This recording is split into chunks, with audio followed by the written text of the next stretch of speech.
Hi, Sam here with a Homestead Box. Today we're at the Way Green Homesteading Conference in Waycross, Georgia at Ware County High School. And we're going to talk to some people about what they think about the modern homesteading movement.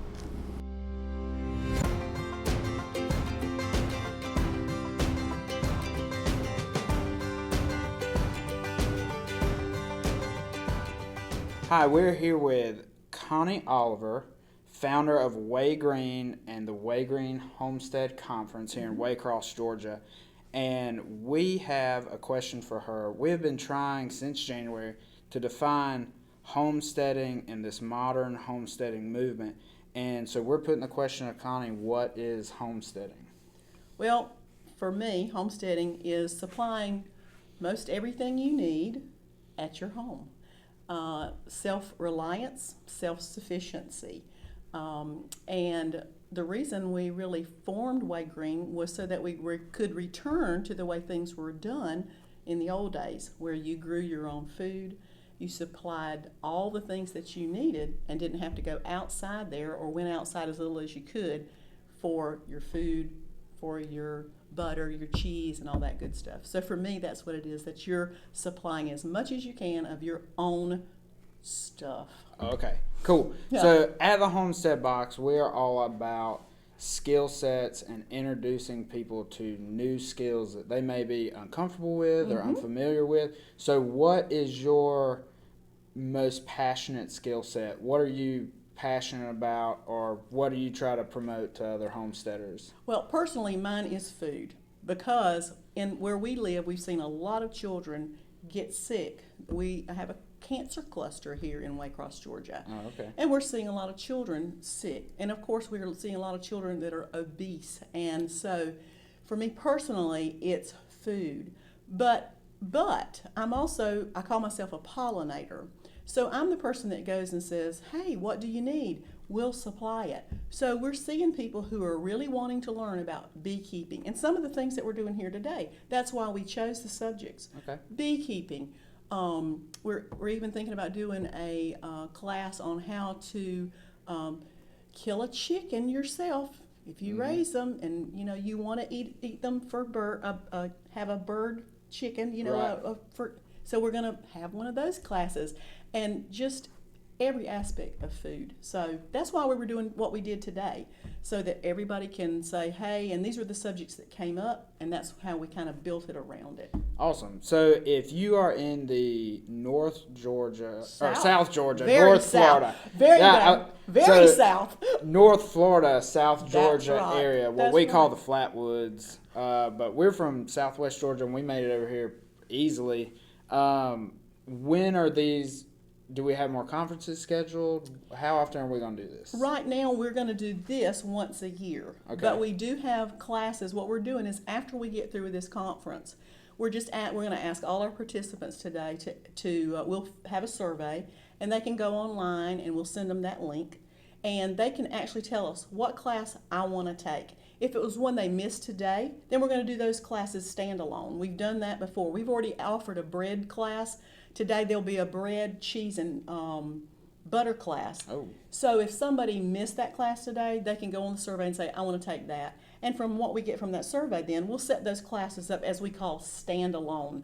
So it won't be an entire day of learning like we're doing today, but it'll be standalone classes. Okay. And we're hoping y'all will come back and do us a whole thing, so Oh, we can yeah. learn as much as we can. For sure. But that's what we're planning. We're planning that. And it'll be on our website, which is, you ready for it? Yep. Waygreen.wix, W-I-X, Okay. .com/waygreen. And we'll So it's have a long that. website. We'll put it in the the notes below. So if Yeah. you want to check out Way Green, even if you're not in South Georgia, they've got a great Facebook page. So be sure to check that out as well. Yeah, I'm the Facebook person, so come on and I'll Right. get back with you. So to any beginner homesteader out there, we've got a big push to encourage people who've been reading, been studying. We call that the research phase, and some Exactly. people get stuck in it. Yeah. What would you suggest their first thing that they should kind of take a step on and get active? Grow your own food. Agreed. It doesn't matter if you get a grow bag and start a tomato, get 2 buckets and put them together. We're going to do a class on that, how to grow in 2 buckets. But grow some food. There is nothing more rewarding than going out and picking a tomato that you grew and eating it. And the flavor is it's just completely different. So grow your own food. I don't care what else you do.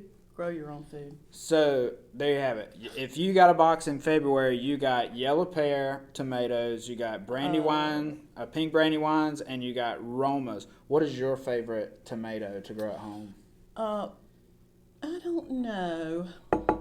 We like Bella Rosa too. Yeah, it's a hybrid. I just like a nice medium slicer that has a lot of acid in it. Slicer and acid. That's a classic Southern answer. It is. Tomato sandwich. Yeah, tomato sandwich. There you go. All right. Well, Connie, thanks for sitting down Thank with you, us. Sam. We really appreciate It's that. an honor. Thank you. Thank you.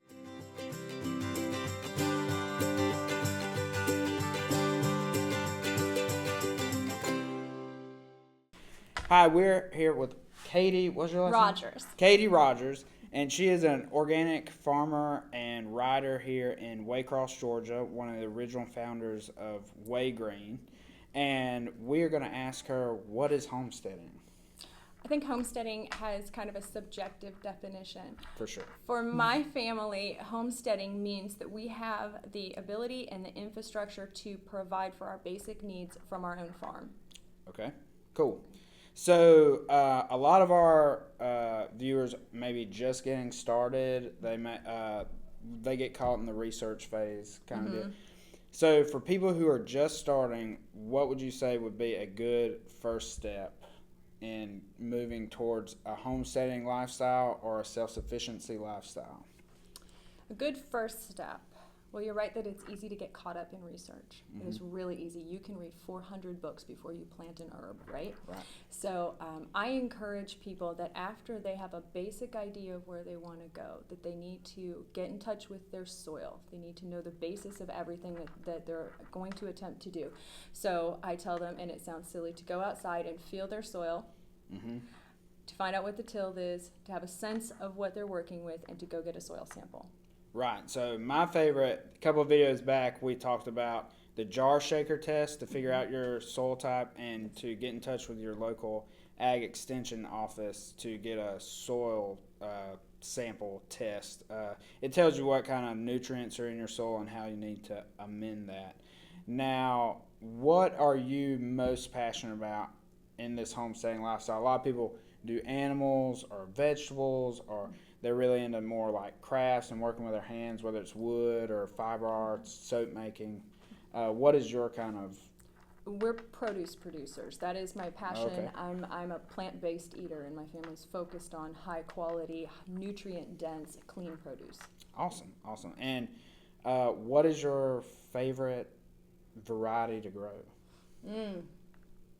This is many a late night sitting around talking with my husband and neighbors about what my favorite thing is and what their favorite things are. Right. And it's seasonal, because what I find is when you're trying to eat locally from your own ground and seasonally, which tracks with that, you're very excited about what you haven't had in a long time. And then you have it in abundance, hopefully, and you get very sick of it, and then it's out of season. And then you start to miss it again. And so I see this cycle, and usually my knee-jerk reaction to that question is whatever I haven't had in the longest time. So right now I haven't had an heirloom tomato that's still warm from the sun in a long time. Cool. You know, so that heavy feeder is really my fruit. So what, do you have a particular variety? We like pink brandywine, yellow pear, and belladonna. Do you have all excellent. We are really passionate about hillbilly potato leaf. Whoa. They're wonderful, and they're really neat looking. They are yellow on the outside with a hot pink center and really strange lines. Where do you get those seeds? You can get those from Baker Creek, from Seed Savers Exchange, Southern Exposure, High Mowing Territory. I think they all have them now. They've gotten very popular. Also, all of the so-called black varieties. Some people call them purple, black cherry tomatoes are wonderful. Yeah. And black from Tula, black Seaman, black Crim, all of those slicers are outstanding. For sure. Yeah. My most passionate varieties, in case y'all want to know, are coming up in the direct seed season. I'm a big burgundy okra fan, and I really like sedandi peas. Sedandi's my favorite, although they're a pain to shell. I'm not familiar with those. I have to try Sedandis, them. yeah, you got to get some sedandis. That's great. So, Katie, it was awesome talking with you. Thank you for sitting down and doing this interview with I us. appreciate it. Thank you.